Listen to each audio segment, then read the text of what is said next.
A lot of the folks going into this announcement were expecting tariffs, but maybe to a lesser degree.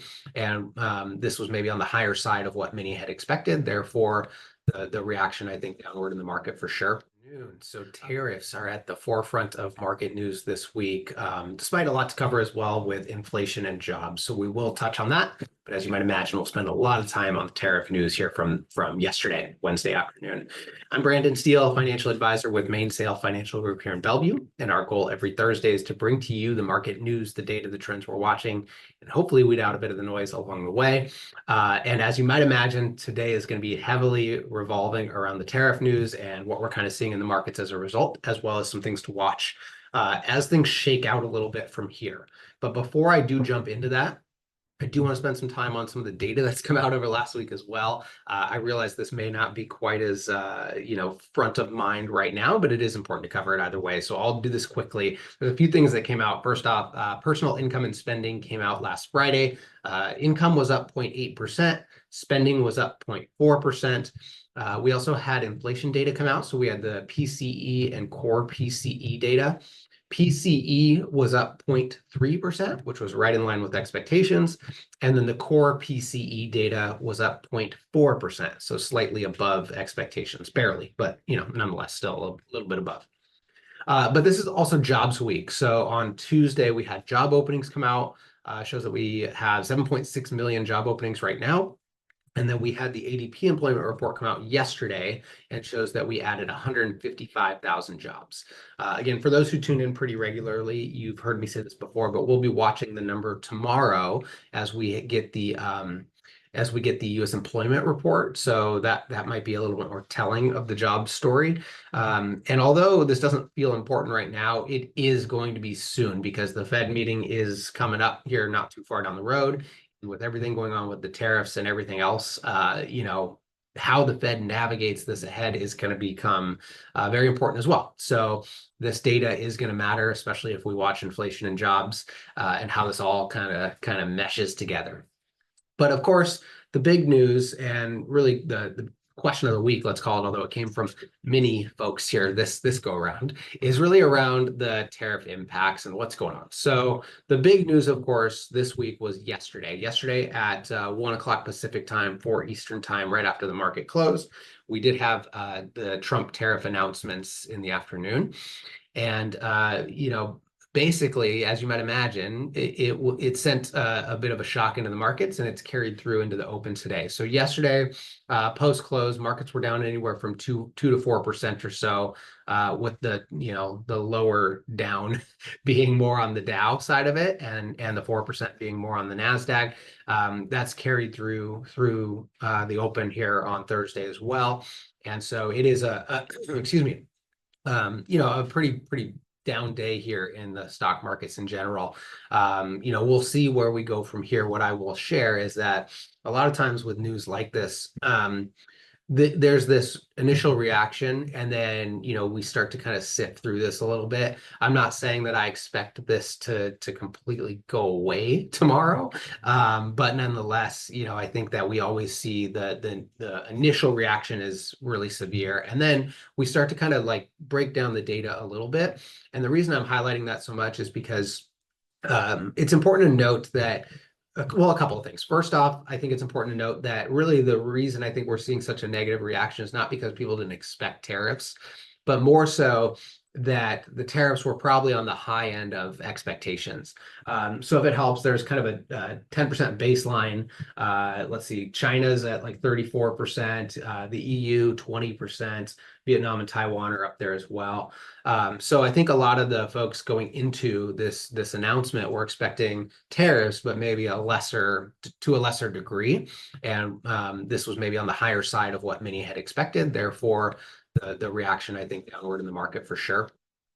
But the part two that I wanted to highlight that I think is really important to keep in mind is that it's going to take a while for analysts to kind of review this, and quite frankly, us as well. Like I don't, there's a lot to kind of break apart here. The world supply chain is a very complex thing, the world economy, and so it's very difficult to analyze these tariffs, and know exactly what's going to happen to come, even with months and years of analysis. So just be ready, because I think as the weeks progress from here, you'll start to get more updates from analysts and, more clarity to some degree, at least on how the markets may be reacting to this and what to expect ahead. So quite frankly, it's very difficult at this moment to say exactly how this impacts everything. It's also difficult to say how long this lasts. So far, the general theme, I think, with the exception of maybe a couple of EU countries, which could be a big impact, but the general theme so far is it doesn't seem like most folks are discussing fighting back with higher tariffs on us. We'll see where that goes. It's way too early to say what that looks like, but that is important to watch here moving forward, as well as what could happen with with any sort of retaliatory tariffs as well. If there is a shining light in all of this, I think one of the happier customers, so to speak, is Canada and Mexico. Those ended up being a little bit more favorable, I think, for those countries than expected. Nonetheless, again, still a lot to kind of break apart here, but I think that mostly the expectations were for lower tariffs, except those two countries. So if any countries kind of won, so to speak, in this whole situation, maybe you can highlight those two. But again, a lot to break apart. We will continue to watch this.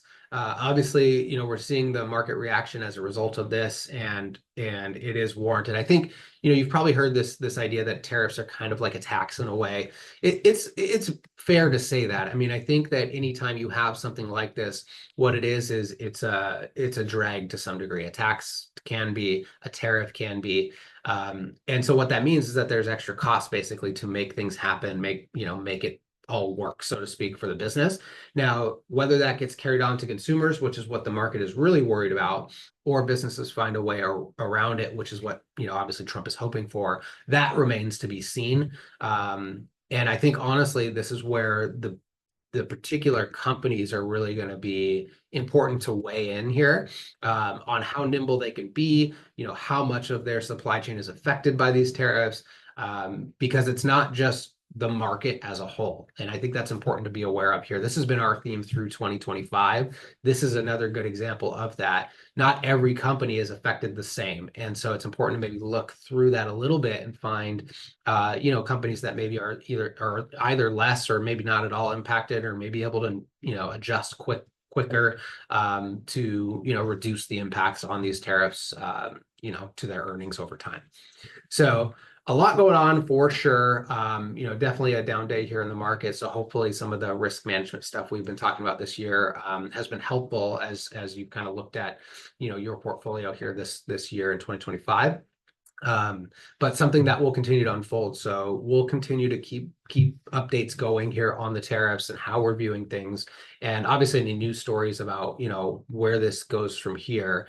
We know what we know today, but obviously time will tell where things kind of go, as maybe other countries start to share their insights on how this impacts them and what they want to do, and all the above. So a lot to cover. Hopefully that is a helpful start, kind of more of a State of the Union, I guess, than anything else at the moment. But we will come back to this as we're able to digest a little bit more and get a little more clarity on, how this might impact things moving forward. Biggest thing I'll share now is, again, just be aware when you're looking at the markets, that doesn't mean that everything is being impacted. And so it's really important this year, and especially with what's going on now, to drill in a little bit more and say, okay, of the S&P, right, there's 500 companies here. Which ones may be impacted more by tariffs? Which ones may be less impacted? And that might create some opportunities for the year ahead. Hopefully maybe something that's been evaluated leading up to this point as well, but certainly moving forward, something to watch. So thank you as always for tuning in. We will be sure to check in next Thursday. So we'll see you next Thursday, same place, same time, 3:00. We will share an update on the tariffs and markets and what's happened in that week, because I think that will be a bit more telling than just the one day. So with a week, I think that'll give us a little bit better of an idea of how markets are responding. But be sure to tune in next week and we'll kind of catch up on that. We also get the Fed minutes next week and CPI data.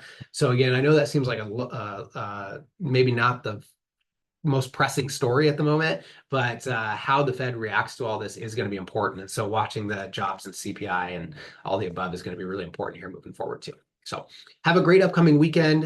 In the meantime, I think it's supposed to be 70 degrees in the Pacific Northwest here. So hopefully you can forget some of this weekend and enjoy the sunshine. But be sure to tune in next Thursday at 3. We will provide a little bit of an update and a little more clarity on some things to watch here moving forward.